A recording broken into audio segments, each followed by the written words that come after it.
Peace to you in Jesus' name. Welcome to all of you who are participating in this learning session. To access simultaneous translation, you simply need to glide your mouse or your finger across the screen to uncover the little globe at the bottom of the page. Click on that globe and then choose the language that you would like to listen to, English or French. Once you've chosen the language, Zoom will take care of moving between the speaker and the translator. So have a good meeting. La grâce de Jésus soit avec vous. Bienvenue à toutes les personnes participantes à cette séance d'apprentissage.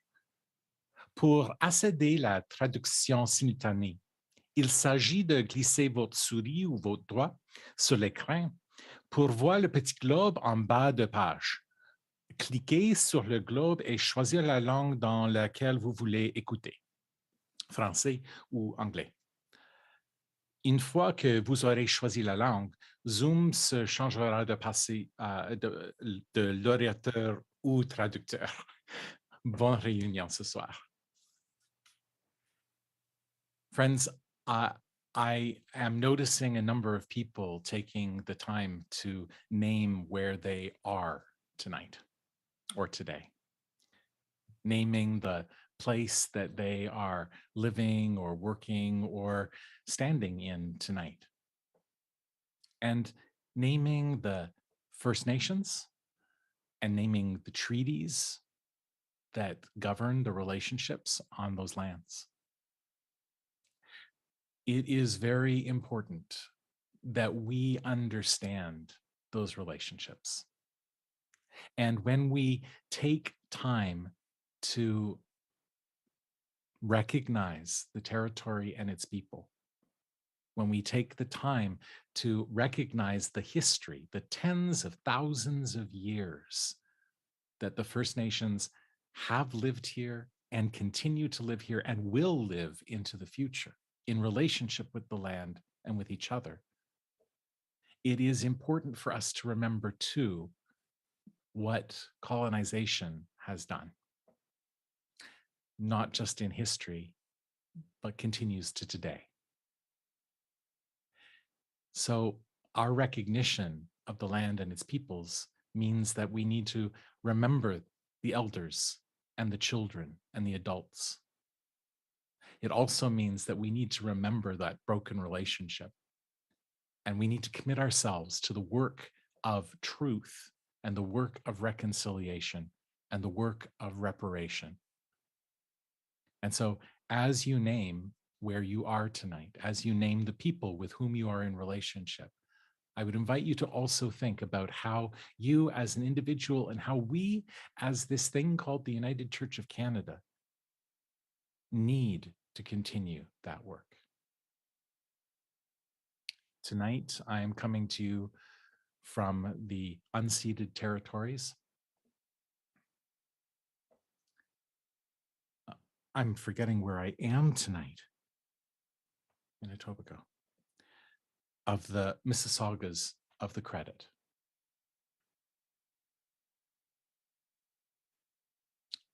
Where are you? And what's your responsibility?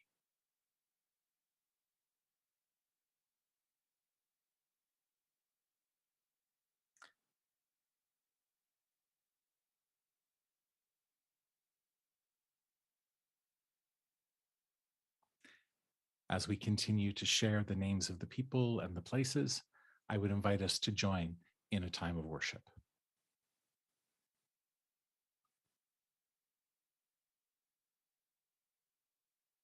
We come from where we are, and we know that we are called to this community in this time. With deep spirituality and bold discipleship and for daring justice, we come to receive what is offered. We pray that we might be present in this time, that we may be brave, bold, and blessed. Thanks be to God.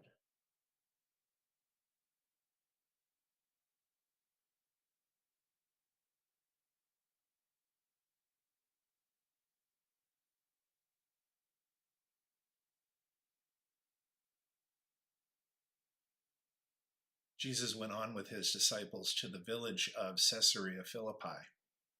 And on the way, he asked them, "Who do people say that I am?" And they answered, "Some say you are John the Baptist, and others Elijah, and still others one of the prophets." And he asked them, "But who do you say that I am?" And Peter answered, "You are the Messiah." And he sternly warned them against telling anyone about him. Jésus s'en alla avec ses disciples vers les villages voisins de Césarée de Philippe. En chemin, il interrogeait ses disciples. « Qui suis-je au dire des hommes? » Ils lui dirent, « Jean le Baptiste. Pour d'autres, Élie. Pour d'autres, l'un des prophètes. » Et il leur demandait, « Et vous, qui dites-vous que je suis? » Prenant la parole, Pierre lui répond, « Tu es le Christ. » Et il leur commanda sévèrement de ne parler de lui à personne.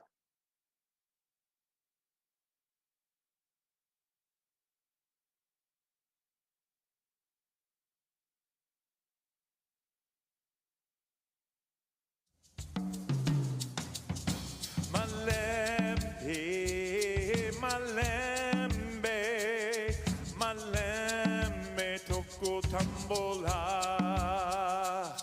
Malembe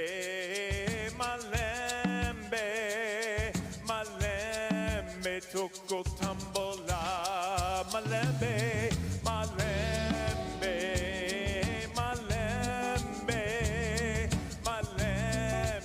toko tambola.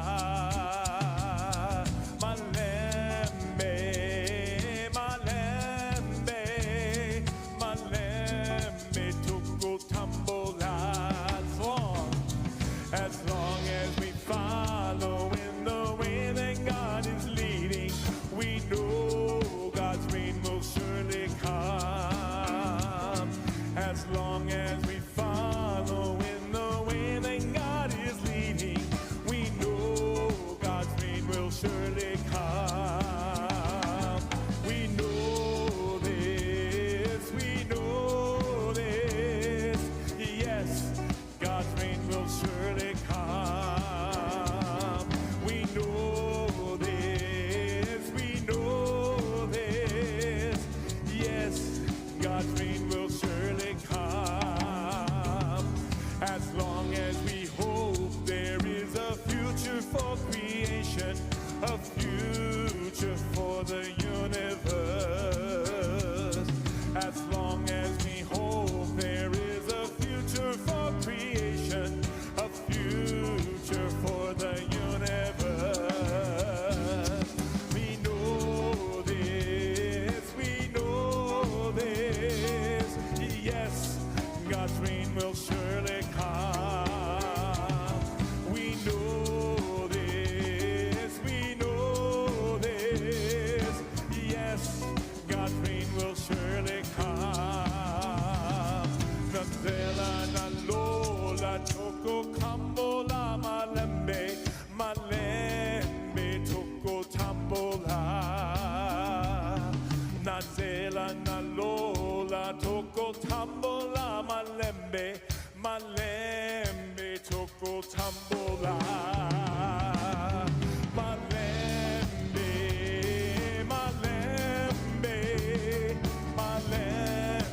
toko tambola. Malembe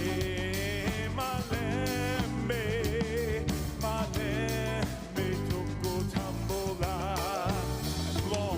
As long as we act, there is a future for creation, a future for the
Bienvenue and welcome, everyone. Thanks for coming. It's great to have, let me look over here, 184-ish of you. I know we got some texts and other people in here, but still 184-ish folks here joining us for this learning session today, which is fantastic. It's great to have you all. A few things, some of you, if you've been to the past ones, you're going to be familiar with my little spiel. Every week I'm like, I should update my spiel and make it different and more interesting. And every week I'm doing other things and I don't update it. So you get a pretty similar spiel. But for folks who haven't been here, it is important, which is why I say it again. Also, I don't always remember everything. So it's nice to hear stuff multiple times. Yeah, I was busy skiing this morning. I know, rough life, living in Banff, having to ski in my morning. Beautiful bluebird day. You could see the mountains. Sorry, I'll stop now. So thank you. Thank you for coming. Thank you for your commitment. Thank you for all the work that you do and you put into this General Council. Some apologies too. We're doing our best here. We're trying to get answers to questions as we can. Sometimes we got other stuff on the plate, so we're not getting, I feel like I'm not getting all the questions answered as quickly as I would like, but we're trying. We really are. So thank you for your patience with us. Apologies that we're not maybe getting them answers as quickly as you would like. And thank you as well for your patience in other things, because we all need lots of patience. I know off the top, for those who are here early, this patience waiting for the meeting to start. That's where I need to work on my patience. But you know, your patience as well with each other as we work through this process and try to learn together as best we can. A reminder, even though there are 188-ish of you now, that you don't have to come in the live session if you don't want to. They are all recorded. We're streaming them as well, and you can go back and watch it whenever you want. And even if you come, you can watch it again, because what could be more fun? You could watch it on 2x speed to kind of get through things a little quicker if you want. Some folks find that helpful. And you may want to review stuff before we get to the discussion sessions in June. These are learning sessions. And so what we're hoping for here is you will have read the document, you will have watched the little video introductions, you will have asked some questions potentially already in FeedLoop, which you can do for each session in the Q&A tab in FeedLoop. And we'll get you answers there as best we can. Like I said, not always quick, but we'll get you answers as best we can. But you can ask some questions here in person. So that's, or in real time, I guess, is a better way to phrase it. So you can ask your questions in real time here and just get a different flavor of things as well. And we get to do that all being held within worship, which makes for a different experience and an enjoyable one as well, I think. So yeah, you can see stuff in the Q&As and feed loops. Please do that. We're not really checking those all the time during the session, but we will check them afterwards and get to them. So don't ask a question there and expect to get an answer live in video. Could happen, but don't expect it. Also, the chat function within Zoom for the meeting, folks are looking at it, but consider it kind of like talking to folks at your table rather than a formal part of the meeting. It's just too much for us to monitor all the things all the time. So if you do have a question you'd like answered by one of the people on the screen in real time, please do raise your virtual hand when it comes to that. You can do that by going to the bottom of the screen, clicking on the reactions, or if you don't see reactions, you click the 3 dots in the more that should show the reactions, and then raise hand is there. So that's the most straightforward way. The only way I'm gonna recognize folks, because that's the only way I can find you, is to do that. And then I can see the list and we can go through that way. So yeah, feel free to chat in the chat. But it's kind of like a chatting to your neighbor type thing rather than a full formal way to ask questions as part of it. I'm pretty impressed with myself, so I just toot my own horn here for a second. They always seem to give me like 3 minutes for my introduction. The first one I took like 7 and then I took 10. This one's like 5 minutes. So I'm getting closer to that 3. By the end, I'll know it so well. I will talk so fast accidentally. I try to keep slow, but I talk fast sometimes, that will maybe be closer to 3 minutes, but that's only because I'm going to talk so fast because I'm going to remember it. That's what I have for my intro. Hopefully stuff is clear to folks. If you have questions for the session, raise your virtual hand through the reactions. That's really the important part. We're here to learn. We're here to ask questions for clarification. We are not here for discussion. We are not here for opinions. Those are important. Those are great. Save those. Have those in your discussion session in June. And that's where it can get recorded and contributed to the whole. If you share your opinion here, it's not recorded. It doesn't feed into the process, and it's not what we're here for. We're just here for clarification on what's going on. So I know sometimes that might be hard, but let's try really hard. And I'm going to remind you of that again later, probably too. Okay. And now I'm at 6 minutes. That's more like it. Okay. On to the first proposal. So GCE06.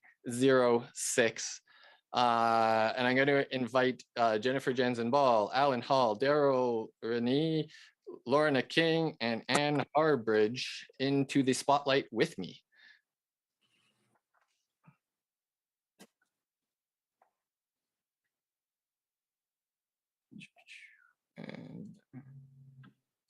And cool, y'all are here. I still had it on gallery, so it didn't look like any of you had joined me, but you're all here. It's fantastic. So hopefully folks have watched your video, read your reports.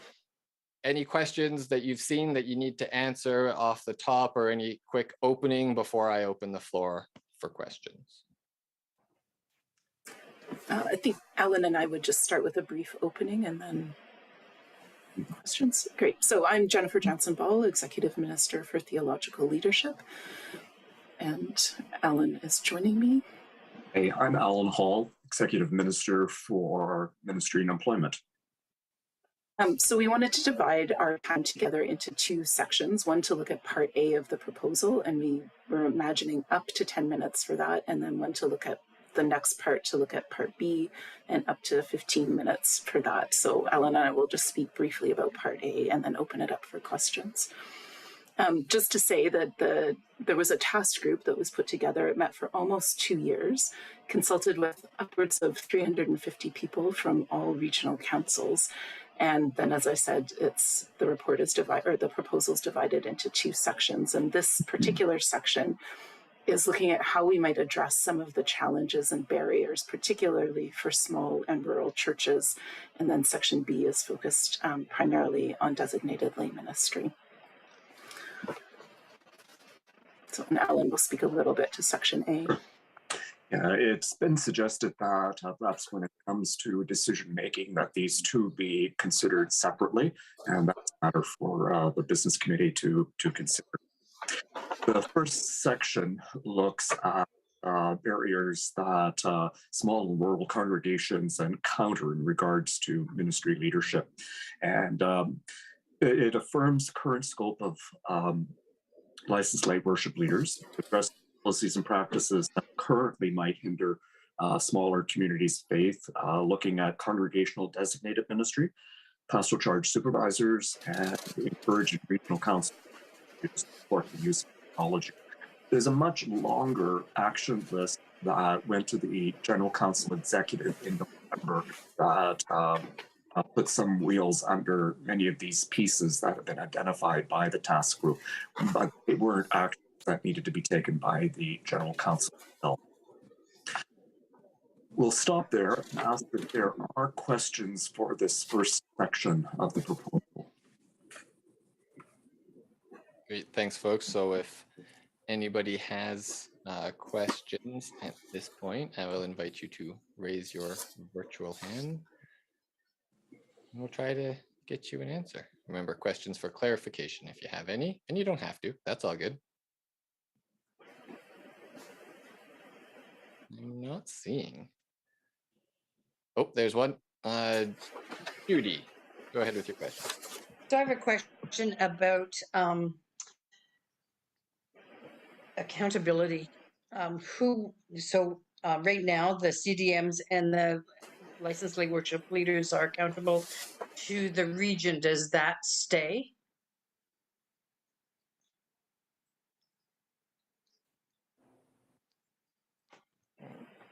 Great, thanks for that question, Judy. Anybody? There's lots of you here. Somebody have an answer or possible answer, depending on how it all plays out?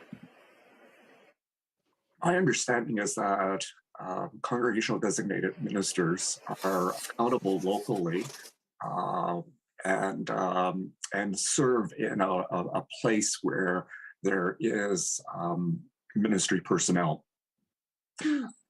And one of the considerations was that sometimes there is need for that leadership where there is not an appointed or called ministry personnel, and that makes that limits the options and opportunities. So we were wanting to address that. Great, thank you, Alan. And again, folks, you know, if you don't get a direct answer to your question, you wish that there was an answer or you have a suggestion, that's a thing to keep and contribute into the discussion session. So, you know, if you have a suggestion as to how something might be played out, you want to contribute that later. There's definitely place for it. Some of the proposals here don't necessarily have all the answers already, because some of it needs to be worked out by our staff as they sort stuff through once they, you know, have direction. And some of it is, you know, as governors, you know, our place to make suggestion as well. Heather, you have a question. And folks, if you want to have your camera on, we can throw you on the screen with folks so people know who's talking. Not a requirement, just a reminder. Thank you. I actually look better in my picture than I do live right now. I have a couple of questions having to do with licensed lay worship leaders and congregationally designated ministers, and they might actually be two questions, so if I'm out of order, let me know. They talk about licensed lay worship leaders being able to provide leadership on an occasional basis. In Prairie du Pine region, occasional is defined as 10 times per year. Is that 10 times total, or is that 10 times only in one place? And then they can do 10 in another place, and 10 in another place, and 10 in another place. That's my first question. And the second question kind of, for me, grows out of that. And that is, when licensed lay worship leaders are also called on to do, because they're the people that folks know, how will they be, are they going to be encouraged to perhaps move into, it said congregationally designated minister, but I wonder if they would be encouraged to go into the DLM stream if they're doing more than just the function for which they had been hired, but I'm assuming for worship. I know there are CDMs for other things, but when we're talking about worship, that seems to be where the fuzziness happens out here. Great, thank you, Heather. So yeah, there's two questions there. One, I hear it as a what's going on now, what's current practice is kind of that first question. And then a second one is how this might play out. So yeah, and the clarification to that though would be, I think that licensed lay worship leaders working in multiple places happens more than just in our part of the country. Yeah, for sure. And it is up to the regional council to determine what occasional means. So your question about, is it 10 times in one place, 10 times in another, et cetera, is actually best directed towards your regional council. This proposal is just affirming that regional councils still get to make that decision, of course. In terms of if licensed lay worship leaders are being asked to take on additional roles and responsibilities outside of the occasional worship leadership, we're suggesting that they then be considered for CDM positions, and that we change our polity to make that more possible in communities of faith without called or appointed ministry personnel.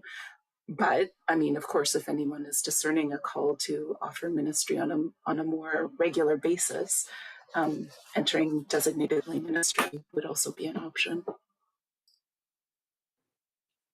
great, thank you, Jennifer. I'm going to go to Peter's question next.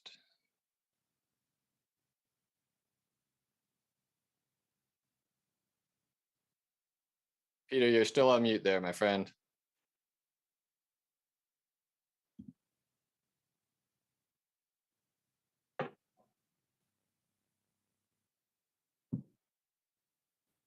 Over here.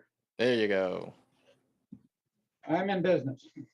Greetings from Main Street United, Mitchell, Ontario, southwestern Ontario. My question is follows what the previous lady had to say. Trying to define what designated lay minister just exactly what their job has been. My experience in the past is that they are strictly there as a leadership role within our community of faith when the minister is not there. Am I looking at this in too narrow a way? When I look at and this would actually be a discussion for later on, when we talk at the requirements to become a designated lay minister, and you start that 6 circles, 20 hours a week, and huge papers at the end of it, wouldn't it be easier just to go ahead and start doing the theological training? I tend to feel that you're asking an awful lot for somebody who's going to be doing something just part-time. Anyway, that is my comments on the subject. So yeah, so we are looking for questions, and you did have a question there too, which is great. So Alan, do you have an answer? Sure. I was just going to say that we'll, in a few moments, we'll move on to designated lay ministry, and the folks who are with us will be providing some resource to you around their roles and function. The short-term or limited and occasional practice of licensed lay worship leaders is one that we were looking at and recommending that the council maintain the current scope. And if one feels called to ministry more comprehensively and more regularly in location, then there are opportunities to do training and be authorized as a designated lay minister, or congregational designated minister, or forward into ordered ministry. But so that's where we're at on that. We'll speak more on designated lay ministry in a few minutes. Great, thank you, Alan. I'm going to go to Scott Reynolds for a question now for clarification. On the first part, we're sticking to the first part still. Sorry, I know there's multiple parts for this one, but we're trying to break it up that way. Yeah, no, that makes sense. My question is perhaps relevant to either part. I was just curious if you could let me know roughly how many congregations we have now that would fit your definition of lay-led congregations. So those congregations who have been without a called or appointed ministry personnel for more than a year. I'm just trying to get a sense of kind of the scope of that.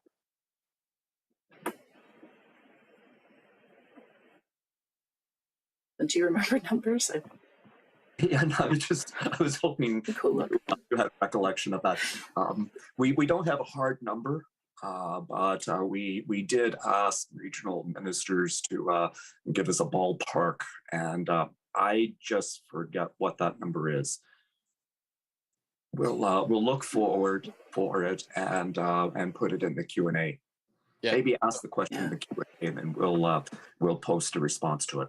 That's what I was just going to say, Scott. If you don't mind posting that there so we don't forget, we'll try and get you an answer in the Q&A function in Feedloop. Fantastic. Yeah, and also to say that it varies from a regional council to regional council. I just texted from someone in Prairie du Pine that there are 60 such congregations in that regional council. Cool. And so I'm going to go, sorry, you got answer here, Jennifer? I was just going to suggest that we move on to part B to give it the time that it needs as well. Excellent. That's what I was just going to do as well. So I saw Judy throw her hand up there. You want to do it on part 1 still? I can let you in. You did get in. I can go to part 2. You want to go for part 2? Perfect. So I think they're going to do a little spiel first, and then we'll get to you first, Judy. Great. Moving on to part 2, or section B, designated lay ministry. The task group met with designated lay ministry consultation on great input from them. Since this proposal went to the General Council, The General Secretary, along with 25 staff, met with 124 designated lay ministers last month and an input. Among the most important things that you as commissioners need to know about is the rigor and content of a 3-year training and supervised ministry program that's required for recognition.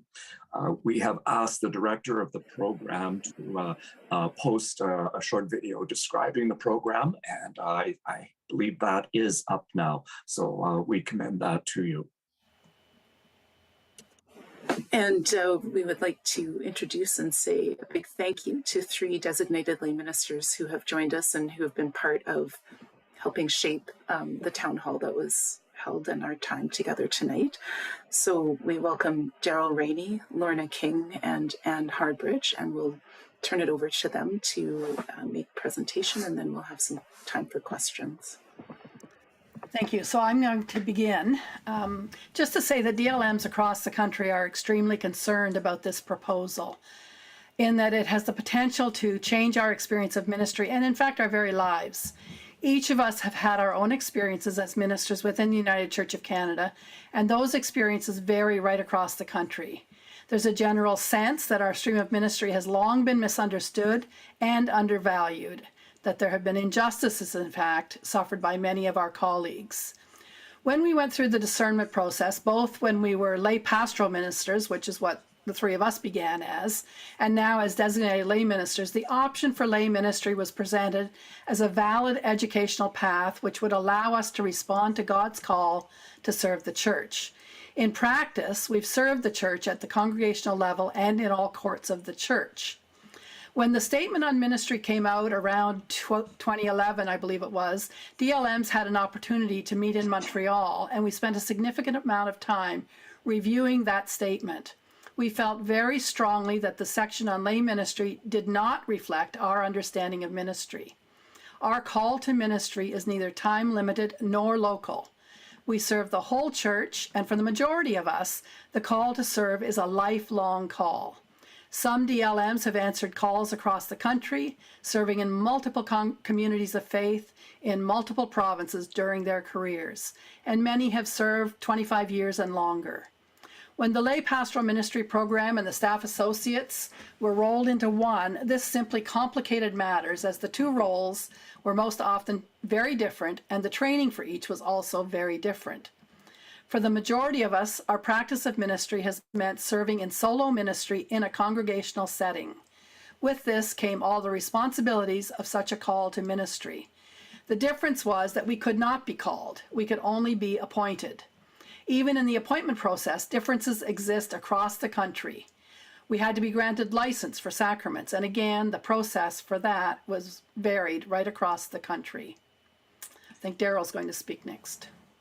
The original concept of a lay leader, which became known as the LPM and then changed to DLM, was that people would rise out of the local context, spend much time and money in learning, and only fill in until an ordered person could be found, or stay in their home church until they were done themselves. But many DLMs came out of city churches where there were already a minister, so opportunity to serve in the local context was not available. And at the same time, rural churches were looking for ministers with sometimes little success in finding someone. In the community of faith that I discerned and came from, another DLM at the same time was going through the same process. Neither of us would have been able to do this if we were serving in the local context.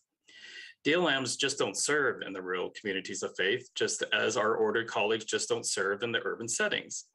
Many of us are serving in urban settings as well as outreach ministries. For example, here in Regina, Cam Fraser and I are each serving in solo ministry in 2 of the largest congregations in Regina, and 2 DLMs are serving in the inner city ministry as well. The point is, we are not serving in the local context of our home churches. We are serving in many areas. So the one order of ministry remit was proposed several years ago to address the inequities suffered by DLMs and to bring us into the order of ministry. When that remit failed, the church was left with a conundrum of what to do about those of us who serve the church in the same way as ordered and diaconal ministers, but who are forced to seek regular reappointment, permission for sacraments, and perhaps most significantly, who lose our status as ministry personnel between appointments and at retirement. Quite frankly, the failure of this remit felt to many of us that our ministry was not recognized nor valued by the church. At the very least, it reinforced the premise that our ministry is misunderstood right across the church. GC44 has been put forward in an effort to once again address the inequities that exist for those of us outside the order of ministry who continue to serve the whole church in response to a lifelong call, while at the same time returning the program of lay ministry to the original intent of local and time-limited service to the church. Whatever is decided in dealing with this proposal, the value, education, and commitment of those who serve the church as designated lay ministers must be recognized. The time and education of those currently training for this stream of ministry must also be considered. And finally, it's our feeling that if the proposal passes and a process for DLMs to be ordained is conceived, then this process must recognize the prior education and the years of experience and service that DLMs have offered and continue to offer to the church. You'll hear on Kathleen's video the pieces of the only in the educational process, they must begin an appointment prior to starting their first learning circle.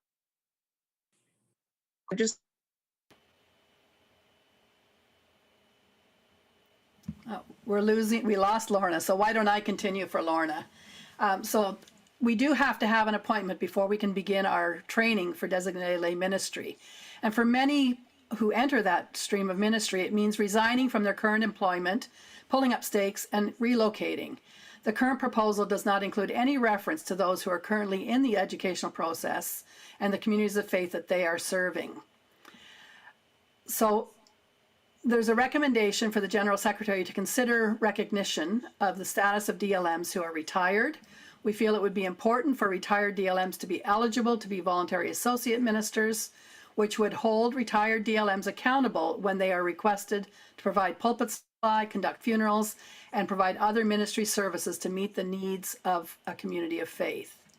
And in addition, we strongly recommend that if a program of lay ministry, which is to be local and time limited, is to take us back to what we were told was the original concept for lay ministry, then it must have a different name, not designated lay minister or lay pastoral minister, or the confusion and misunderstanding will continue.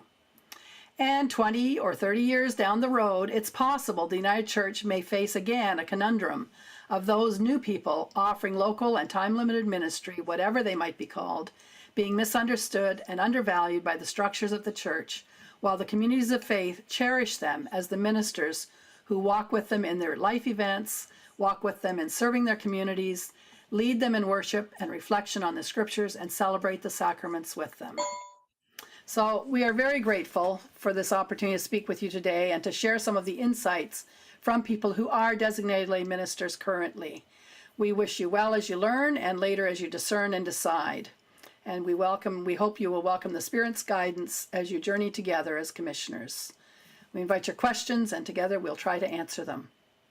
Great. Thank you, everyone. Sorry we lost you there, Lorna, and did kind of fill in. It's life. What can you do? So that folks, this is an opportunity, to hear from different perspectives. We're trying to help us learn as best we can. So yes, there may be some opinions in there, some suggestions. Take them as part of your learning from the specific groups involved in the situation. And it is not a perfect process. We're doing our best here. Now I remember, Judy, I thought you had your hand up that you wanted a question for B. We may have accidentally lowered your hand on our end. Sorry about that. If you still have a question for part B, please throw your hand back up and we'll answer it. It's not that we don't like you. It's just sometimes things happen. And I'm going to go to Pix first because you're there and we'll do that question. Okay, thanks very much. Try to put my hand down too. Anne did mention that nothing was mentioned in the document about students who are in the process presently. And I'm an educational supervisor for one of those students. And of course, all the things that have been shared about designated lay ministry. The program is fantastic, and I'm wishing I had many parts of it when I was going through my training. But they are left in a great turmoil at the moment, and to be fair to them, I think they need to hear something besides, the impression of the person I was with is that, we're just all going to have to now take more courses and take the ordained or commissioned route. And it doesn't seem like they're getting a lot of information. And I'm just wondering who's taking them on to reach out and help them through this transitional time. So I can address that if you like. They were certainly there were many students who were part of our town hall and definitely expressed those concerns. And that's one of the reasons we raised it here as well, is because, there's a lot of concern at the moment about what's going to happen. As I said at the very beginning, it affects our very lives and our careers going forward, depending what happens with this proposal. One of the things we were clarifying with Alan this afternoon, and in fact, there is a part of the initial proposal that was handed over to the General Secretary, which will be consultation with those currently in the educational program to determine the plan forward and to help them work through that. Cool. And that got missed because I had corrected it, and then Anne took over and didn't have those corrections that I made. Great, thank you. I'm gonna go. Looks like we just have one more question, which is great because we're hitting our timing lovely that way. Rebecca, one more question for clarification. So to my understanding, if someone's a current DLM and feels a lifelong call, vocation to ministry, if this is passed, they will undergo a prior learning assessment to meet to STAMR and to enter ordered ministry. I believe that's correct to my understanding. So my question is, if someone has gone through that process and then has to meet some educational requirements to reach that ordered ministry and to STAMR requirement, where is the financial responsibility for those extra educational credits going to fall? Are the DLMs going to be personally responsible for topping up their education, or do we know that answer yet? Great, thanks, Rebecca. I think from the three of us, we're expect that we don't know that answer. And if this proposal is passed, then one of the first things the General Secretary will be charged with doing is, in consultation with designated lay ministers and others, to build that transition piece and that prior learning assessment standards that would lead to consideration for STAMR. And if there are additional credits that would be required, then that'll have to be part of that consideration. Great, thank you. Oh, when we spurred some more. Oh, Judy's back. That's great. We got definitely going to get to Judy, and I'm going to get to Wendy too. And then if we have more burning questions, we'll see how we're feeling at that point. Just trying to be conscious of time as we go to Judy. So part of mine is a statement and a part of a question. So let's try to stick to the questions and less to the statements. Statements so the later, question, my friend. The question is, how do we, as a denomination or even as commissioners, educate the commissioners as to the difference, the huge difference between CDMs and DLMs? Because even in these questions, I can see that people are confused as to what CDMs and DLMs are, and I'm just frustrated as a retired DLM who may apparently be suggested to have the General Secretary do something with the experience and the education that I have done for years. So Great question. Thank you, Judy. Do we have a potential answer? I think we could post in the resource package someplace definitions. That may be helpful. And the video about the DLM training program that Kathleen James Cavan has created is really helpful in terms of really being clear about all the requirements for that, which is not the same for CDM, so we can make a note of that as well. Also, I'm going to throw in my 2 cents. Less acronyms. My gracious, it's so confusing. What are we talking about? They're all M something or other. Anyway, especially when they share letters. That's my editorial. I will say that video, I believe, is the second video in the session for today. Block A, launch video 2 will take you right to that video, or you can go through the playlist there and you can get that information. Wendy. And then we're going to see how burning Kathy's question is. Judy answered, Judy asked my first question. Thank you. The second question I have is, as a DLM, I'm looking at this proposal. Is a proposal voted on, and I should know the answer maybe, as a whole, and it's either everything yes or no, or is it broken up so that different aspects of it can be voted on? I am happy to take that question. So it's a business question. So I will answer the business question. So the proposal will go to your discussion group, and in your discussion group, you will have time.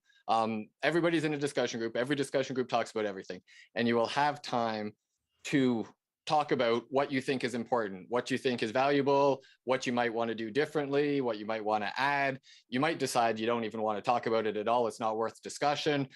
Anything is possible in your discussion group. And so that's where suggestions for changes, for little bits, we really like this we're okay with maybe, will be made.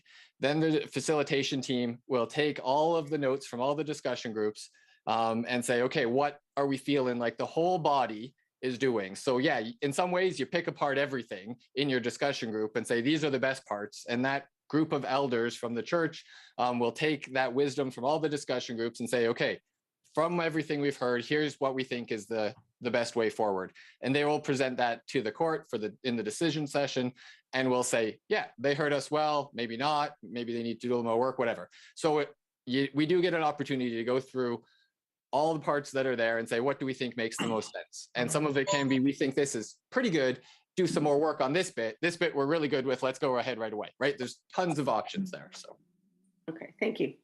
Thank you. And I appreciate the opportunity to get some more process information out. Kathy, what's your question? So my question is not a question, it is, we really need to understand the difference between a DLM, a CDM, and an LLWL, and we need that in somewhere that we can find easily and quickly, and that's really important. That is a great question, Kathy. Thank you for your question. I appreciate that. Totally true. Okay, I thank you all for your contributions, whether that's answering questions or giving us some more background information. Super valuable. Thank you for taking your time and being with us. And hopefully, if you are commissioners, you will participate in the discussion sessions. And if not, you'll talk to your friends and neighbors. And that's part of the fun of this being spread out, is we can have these conversations and try to make the best decision possible for the church going forward. So thank you all. Alan, just to say that if folks will probably, by the end of the week, revisit the site, we'll add some other documentation with some of the definitions so that folks will have handy. Absolutely. Yes. Can I should state that formally rather than just having it be implied that, some of that stuff that we're talking about, we'll put back into this session. If you ask your question in feed loop, we'll get you an answer there. And some of the documents we'll add to the document section at the bottom. We've been doing that before, so go back to other sessions if you haven't yet to find that stuff too, because we want you to have the information to make the best decision. And there's tons of information, so keep looking. You'll find it there. Thank you, General Secretary. Sorry, I was afraid that the meeting would end without a chance to say, I have one last minute question, but it's not to do with the proposals per se. I just need whoever is the leader, I guess if the home group leaders for Youth Forum are here, that would be great. Frankly, I just need to ask someone if I'm even supposed to be here in the first place. So I don't know for you particularly, it's an optional session. No, I mean, if I'm supposed to be at general council in the first place, or if I somehow got a link accidentally. Sorry for. No. Are you part of the youth forum? I signed up to be a home group leader for a youth forum, but and then I got a feed loop link, so I guess I've been selected, but I really don't know. Okay, I'll talk with the youth forum folks to get you an answer. Thanks. Sorry for throwing that. I know this isn't the right place, but it just crossed my mind. Wait a minute, maybe someone is here who will know for sure. We'll do our best to get you an answer there, Maria. Thank you. Thanks. And thank you again, folks, for your time. I'm going to invite the moderator now to join me in the spotlight to introduce our next worship element.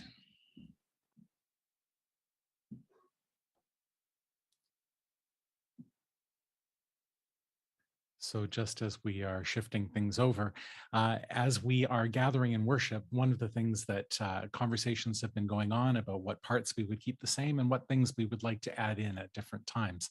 And one of the conversations that has come back is we need this time to be able to pass the peace with one another. And so what we are hoping will work tonight is we're going to offer about 6 minutes for people to go into random breakout groups, or if you really don't want to go into a random breakout group, that's okay. Please feel free to decline the invitation to go in there. And we're inviting you to go in.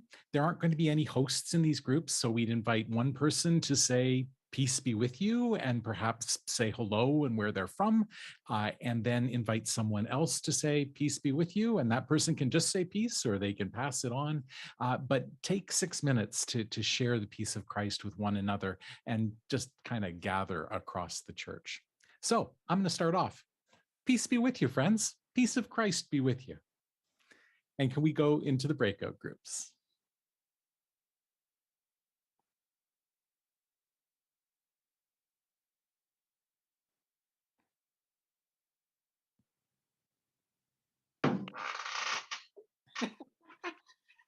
Or I can just sit here and smile. Richard, peace be with you. Peace be with you. Peace be with you, Richard. Peace be with you, Richard. Peace be with you. It's kind of nice. Be with you all. Be with you, Richard. Peace be with you all. Peace be with you. Peace, Richard. You can switch to gallery view if you want to see everybody who's saying peace with you all. Peace be with you. Peace be with you all. I'm just waiting to see if Peace be with you, Michael. Our as another Richard, I appreciate the comments.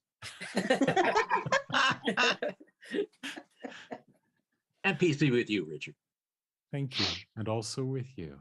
La paix à tous. Avec ton esprit. Amen. Peace be with you. Can I just check with our bespoke folks? Are we going to be able to go to breakouts? Coming, I think. Okay. We love it. We love peace. Be with all y'all. Oh, y'all. Oh, yeah. For those of you who can see me, I'll do it in sign language. Oh. Oh, do it again.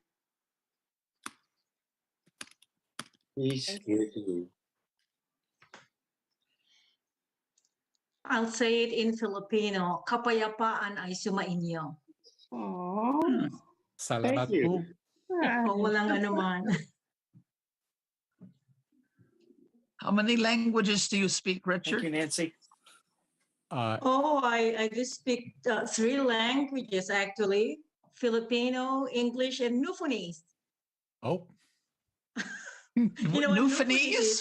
Newfoundland and Labrador, and Newfoundland and Labrador got their own language. So I always say I speak 3 languages. Un poquito español. Way to go, Nancy. I was Way to go, wondering who might Nancy. say, peace be with you guys. Oh, yeah. So Yes, my I'm- duck. Yes, my ducky. Okay, my trouts, peace be with ye all.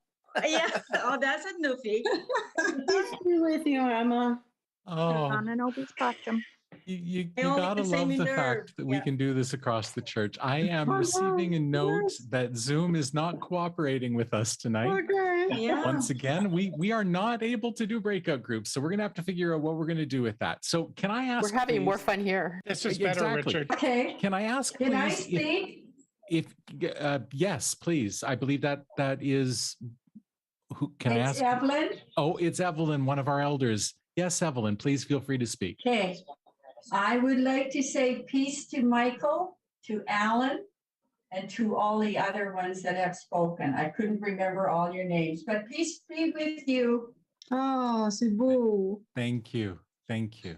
So just because we are not able to go to breakout, I would like to ask you to just take one moment and switch over to gallery view if you are able. And just kind of click through and see the pictures or the names or the faces, perhaps wave at each other or make signs of peace to one another. Just see who people are and wish each other Christ's peace as we go through. I see, oh yeah, and I see that Beth's holding her candle. That's wonderful. Signs of peace from folks. Peace be with you, my friends. This is so wonderful to be able Put to your connect with you. hands Yes. to connect with each other. Hands to connect with each other. Yes, across. Oh, wonderful, wonderful. So I think if it's all right with folks, then we will celebrate the peace that we've been able to share with each other, and that we will move on to the next part of our gathering. So back. Could I over just to you, say, Alan. could I just, Who's that again, please? it's Evelyn. I just wanted to say peace to Murray and all the other elders that's on. Yes, All thank the you. indigenous people. Peace be with you. Thank you. One of the things that I'm remembering that I was reminded is that it's important for us to make sure we say our names, just because we are in all these little boxes and it's kind of hard to tell who's from where. And so I was also reminded it's probably a good idea to say which group is bringing us here. So I'm Richard Bott. I'm the moderator. But if you're from one of the regional councils, you could say that as well. That would be great, just so we can hear it as well as see who's speaking. So we don't need to do that now, though. No. We'll do that when we speak formally, when we get to ask questions, just to clarify. Okay, when we get to questions. Okay, Alan, over to you. Perfect. Thank you, moderator. And yeah, in some ways, I was looking forward to the breakouts. I thought it would be fun, but in some ways that was way more fun. Just to hear everybody and see everybody and share the peace with everybody in this lovely haphazard manner. It's great. We're going to move ourselves now into the next grouping of proposals, and I'm going to invite Scott and Sam and Mark to join me in the spotlight. And I'm going to give each of them an opportunity. They're similar proposals, but different proposals. So I'm going to give them each a brief moment to say something about theirs, particularly if they feel needed to, recognizing we've hopefully watched their video and we've read their things, so that you don't need to say much necessarily. But if there is a question or a particularity you want to raise, that will give you an opportunity. And then we'll have folks ask questions, and I'll kind of direct the question as feels appropriate, but we're kind of going to group them together as best we can, recognizing that they are kind of different in some ways too. So I'm going to go through in my order and invite you folks in that order to say something quick. So Scott. Thanks, Alan. I guess just a couple quick comments to make. One, when we put our proposal together back in 2019, we went through the United Church Manuals as known in 2019, and we talked about what do we have to do in terms of continuous improvement to identify, investigate, and implement opportunities to improve our overall policies. And we listed 4 possibilities in terms of regional council oversight. We talked about the Office of Vocation Oversight of Ministry Personnel. We talked about accountability. We talked about Office of Vocation Action of Ministry Personnel. And looking at the 2021 manual this afternoon in preparation for this session, I note that there's a lot of very specific remedial actions for possible transgressions. And so we need to ask ourselves as we go forward, if we find that there are people who are no longer in essential agreement with the layout of the United Church of Canada, what are the appropriate next steps? And with that, I'll pass it on to Mark and Sam. I got Sam next on my list, so. Great. Yeah, thank you. And as Alan kind of has mentioned, these three proposals are similar. I'm speaking particularly about CW01. And I'll just note that maybe one of the slight nuances to this one in comparison to the others is that we've listed a number of different ideas in part 3 as to what could be possible specific ways to address the question of ongoing essential agreement for ministry personnel. Yeah, again, this was drafted quite some time ago now, and there's certainly other ideas that are there. I would also say, I think that this is not only a matter of polity and policy, it's also a deeply theological matter, and I think we ought to take that into take that seriously as we go about this this process with regards to this. This is as much about who we are and what God is calling us to be in a theological sense as it is about making sure we have the right policies in place. So, great, thanks, Sam. Mark.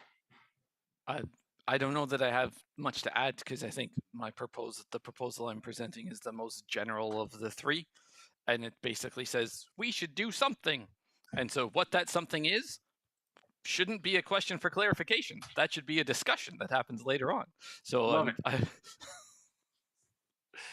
yeah, so that's great. Thank you. Also, sorry to interrupt there, but I did love that. That's absolutely true. So all of the possible suggestions that folks put in these proposals are up for discussion in the discussion session. As are more, folks have already indicated that different options they are open to as well, which is great. And that's what the discussion session is for, to go through. Is this something we want to have a discussion about? And like, how do we think about it? And then if it is something we want to work with, what are possible solutions that we can suggest as a potential way forward? That is all for the discussion session. What we're looking for here is questions for clarification. And I recognize that there's some gray areas to what's clarification and what's what. But I'm going to try and keep us to questions for clarification around, why did this come? What are they looking for? That kind of thing, without too much or any opinion. We can do this, folks. We can do this. Don.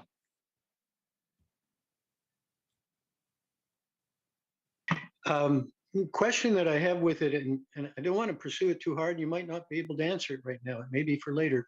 But the basis of union doctrine statements that we have right now, the Song of Faith, for example, and the 20 Articles and the New Creed, they are different. There are areas of them that are incompatible.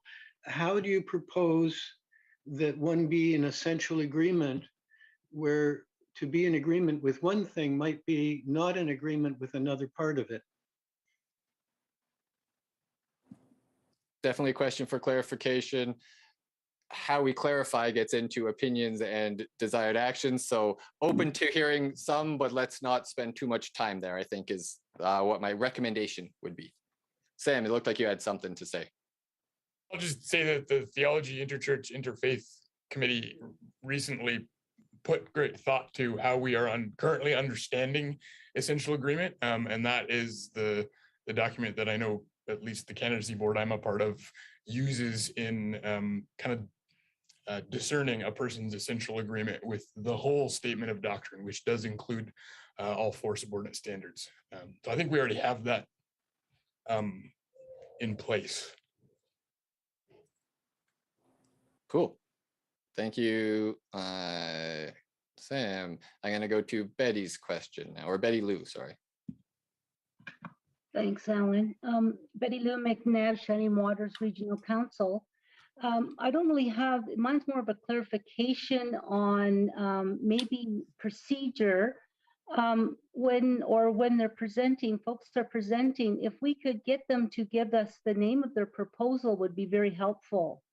I know that Sam gave us his at CW01, but I didn't catch the other two if they were said.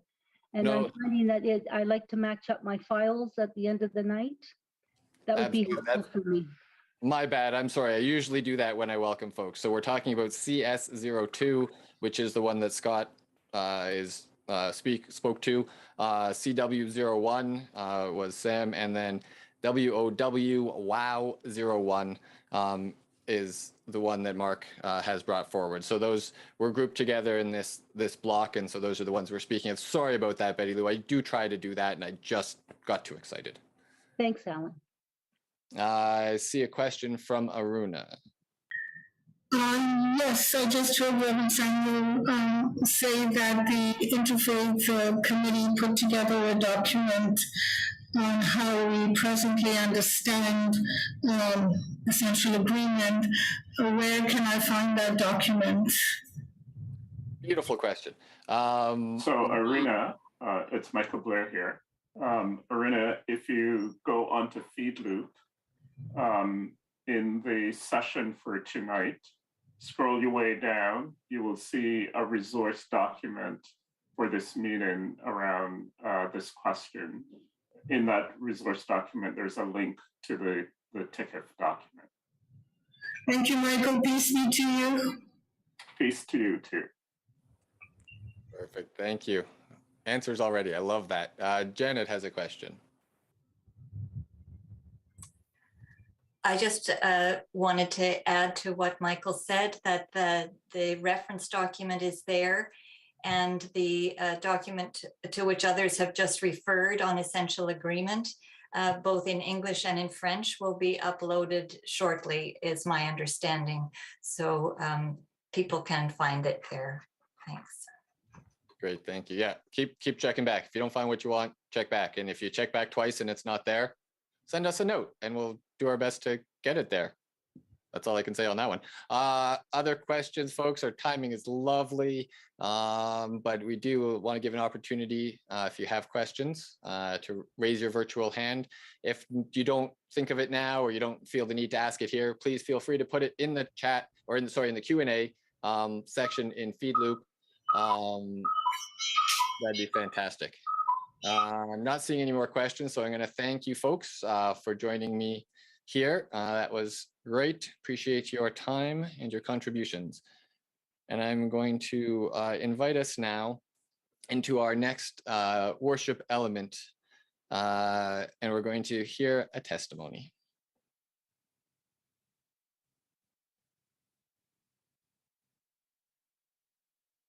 What does it mean to be a disciple in the 21st century? Letting your heart and mind be captured by an incredible and an ancient love, and then trusting that love enough to pour it out into the world and into your life.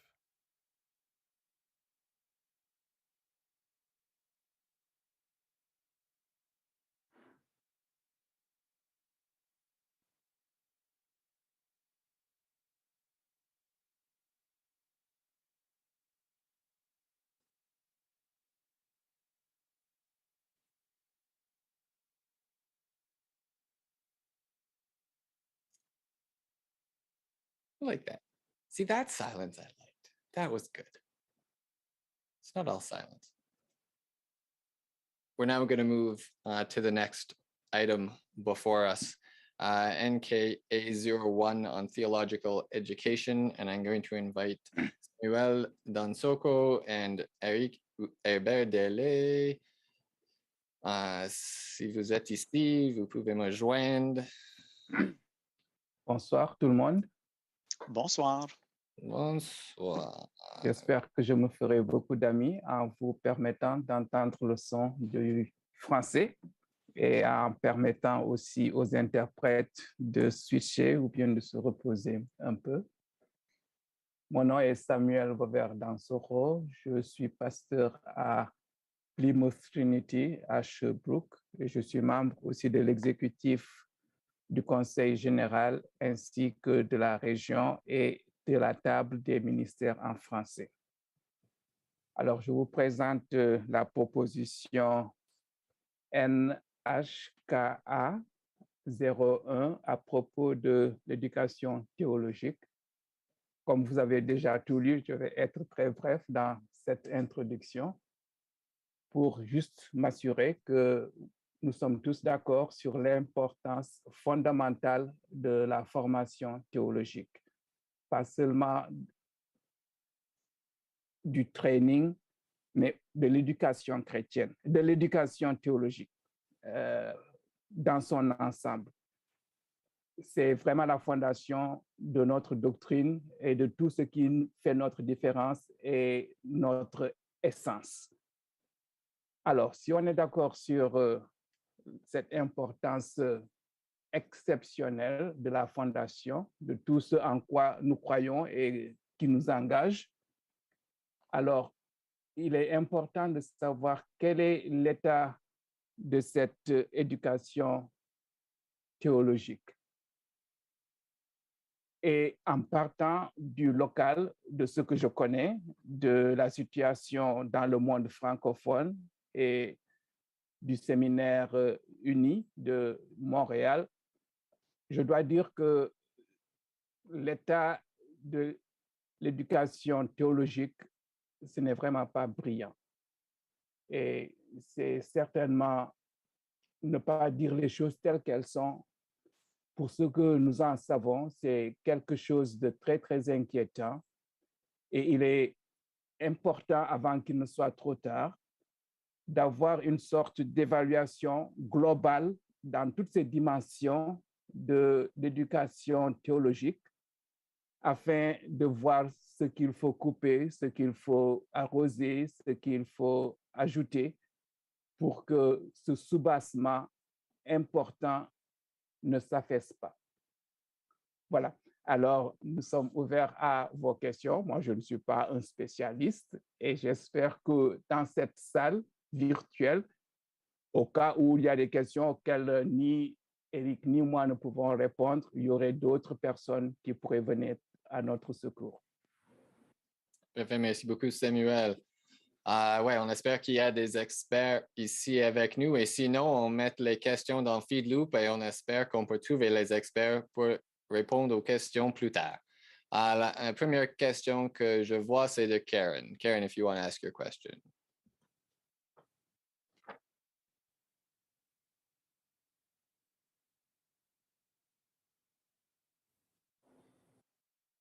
Karen, So, yeah. yeah. My question is, I understand that the theological colleges, the principals of the theological colleges meet on a regular basis and have some association and they work together.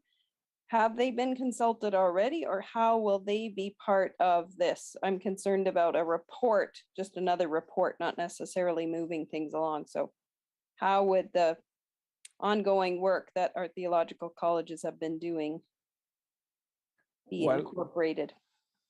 Karen, no, this is one of those proposals that needs a lot of help. We saw a problem, we raised a question, we do not have now an idea of how to deal with that question, except that, of course, the principle is nothing about me without me. So I suppose that if this proposal passes, well, everybody who is interested will be consulted. And by the way, Daniel McDonald, I don't know if he's here, is the person who asked a question in the chat. No, in the, how do you call it? Q&A. Q&A. And one of his questions was about what you just asked. He also asked if during the restructuring phase, this question was dealt with partly, but not as we feel it right now. And when we were discussing also one order of ministry, of course, because theology touches a lot of things, it has been touched, but but there was no attempt really to have a comprehensive approach to the whole of theological education, at least not to my knowledge. I have to confess that I am a relatively newcomer to the United Church of Canada. I came in 2012, 10 years more or less. So if somebody can answer your question better than I do, well, I invite that or those persons. Merci. De rien du tout. Tu vois, tu pouvais poser ta question en français. Ah ouais. Alors, est-ce qu'il y a des autres questions? Je vais continuer cette section en français parce que pourquoi non? Alors, j'attends un instant pour voir s'il y a des autres questions que les gens veulent demander à l'instant. Et puis sinon, on peut toujours les poser dans le Q&A en feed loop là. Et on essaie de vous trouver une réponse. Je ne vois pas les autres questions. Alors, je pense qu'on est correct pour l'instant. Merci beaucoup, Samuel et Eric, pour me joindre ici. Et puis, voilà. On a traité les choses qui étaient en avant de nous pour l'instant. C'est formidable. I will do my... I could try and translate. I could try and read, translate my announcements that were written in English into French, but I feel like not that I get judged. I just feel like I do a poor job and I feel like it's no good.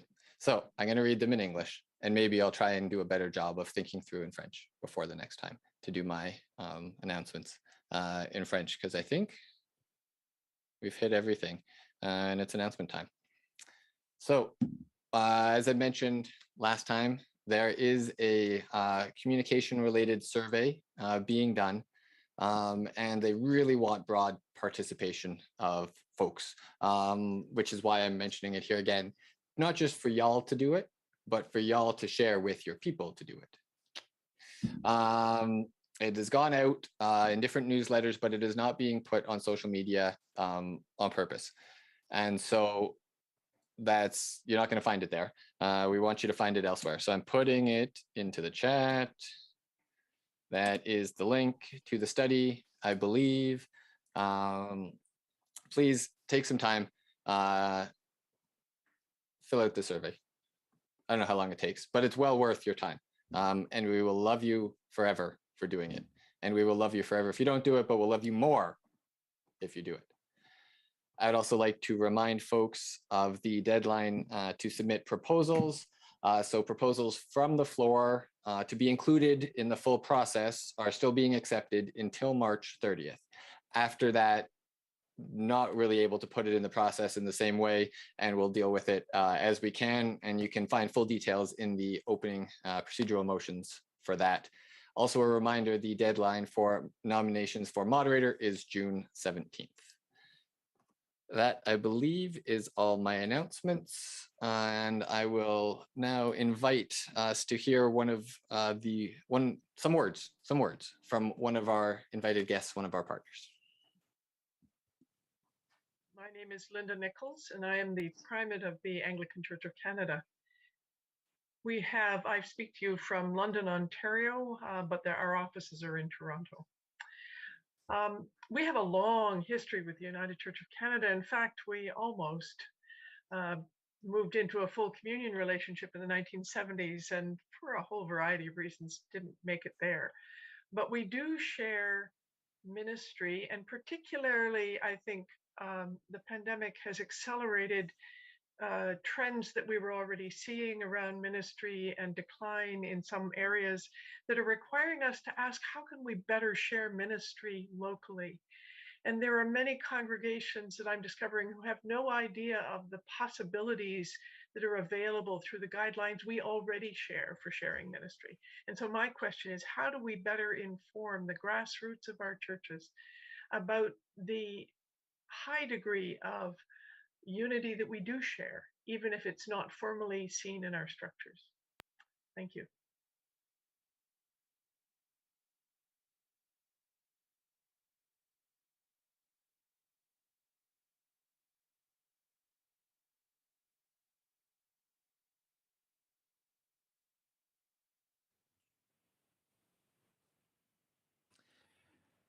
Friends, as we prepare to go from this place, I'd like to ask if we could take just a few moments to join with each other in prayer. There are definitely things that are happening in the community of this General Council group, things happening in our lives. Many of you will have heard that Graham Brownmiller had emergency surgery. Graham is the worship facilitator who you saw at the beginning of our gathering tonight. He had surgery last week and is in the process of recovery, but I'd ask please that we hold him in our prayers. We also have heard that one of our executive ministers, Murray Pruden, his mother died yesterday, and so I would ask please that you hold Murray and his family in our prayers at this time. I'd like to invite you to place in the chat, if you would like, the name, first name only is okay, or of someone or some situation that you would like us to hold in prayer as this community tonight. I'm not going to say all the things, but as they come on the screen, I hope that you will add them in your prayers. And I'd like to invite a bit of our body into this prayer tonight. I'd like to invite you to take your hands and just cup them. And I'd like to invite you to imagine placing into your hands your prayers for tonight. I'd like to invite you to imagine placing into your hands someone or something that reminds you of how thankful you are, of those places in your life of thanksgiving.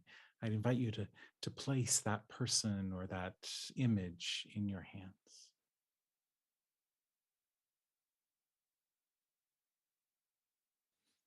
I'd invite you to place in your hands something that is broken. That could be something inside or something in relationship or something in the wider world.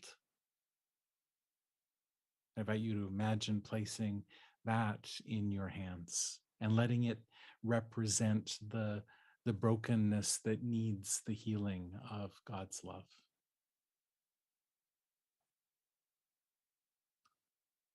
I'd invite you to place in your hands something of yourself, something of yourself that you wish to share with the divine.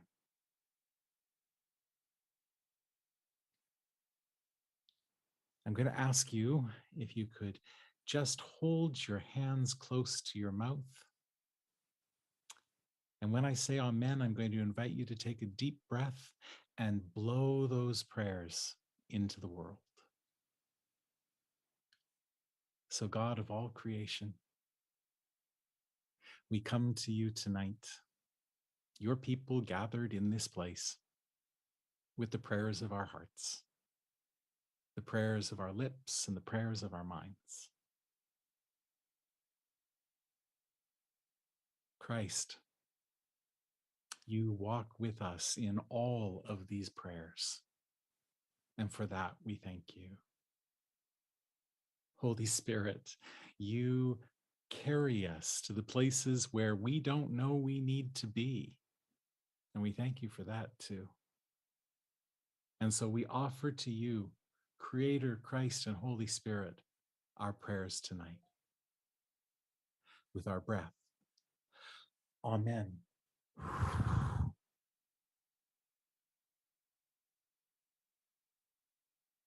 And I'd invite our benediction for tonight.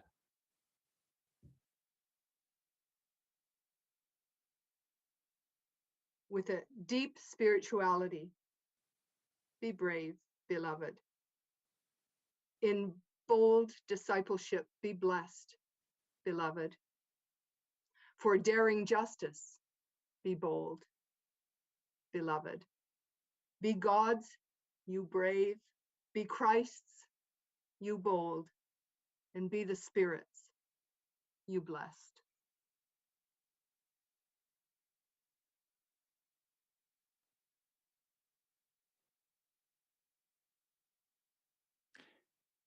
Thank you for joining together tonight, friends. We will be gathering back next Wednesday. And if you're not able to be there, don't worry, the recordings will be available. Be well in the coming week.